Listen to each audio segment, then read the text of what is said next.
আমরা অপরের বাসায় কাজ করি, আমার বাড়ি ঘরে পানি। আমরা উজান থেকে নেমে আসা ঢলে কয়েকদিন আগে তিস্তার পানি বিপদসীমার উপর দিয়ে প্রবাহিত হচ্ছিল।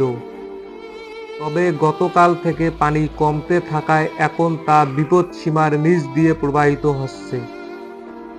এদিকে পানি কমতে শুরু করায় দুর্ভোগে পড়েছে জেলার ৫ উপজেলার হাজারো মানুষ।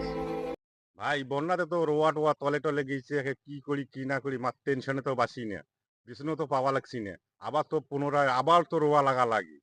দেখো বলো ওয়া টোয়া কিছু গাড়ি পেয়নি, কিছু গাছছি, তাও ব্যাগ গিয়ে যে তলে গেছি। হ্যাঁ, এখন ওই যে বেসন নাই, কোনো নাই, কি গাড়মো না গাড়মো তার চিনতে হবে না এখন, কারণ যে জমি জমা সব এই যে পানির ডুবি ডুবি আছে। হ্যাঁ, আরেক গাছছি, আরেক গাড়ি বিড়ি পেয়ে নেই। এখন মনে করো যে ব্যাপারগুলো পড়ি পড়ি আছে, খালি পানি মায় পানি। শুক্রবার বিকাল ৩টায় হাতীবান্ধার তিস্তা ব্যারেজ ডালিয়া পয়েন্টে পানি প্রবাহ রেকর্ড করা হয় বিপদসীমার ২১ সেন্টিমিটার নিচে। বিকেলে তা কমে দাঁড়ায় ২৪ সেন্টিমিটার নিচে।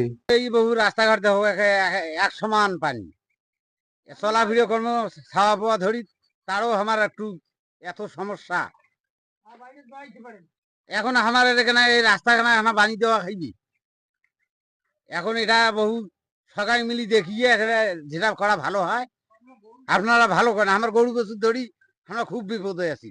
এই বাবুরে, এই বন্যার পানিতেই আমরা গুলো এই অসহায় হয়ে গেছি। এখন কি অবস্থা, এখন মনে করো রাস্তাঘাট এবং মানে চলাফিরের খুব অসুবিধা, পানি ঘাটিয়ে গেছে, তারপরেও চলাফিরে করতে পারি না। এখন আবার শুভে তো কি একে সব ধ্বংস হয়ে গেল, একটাও মানে ও গাড়তে পারি নাই।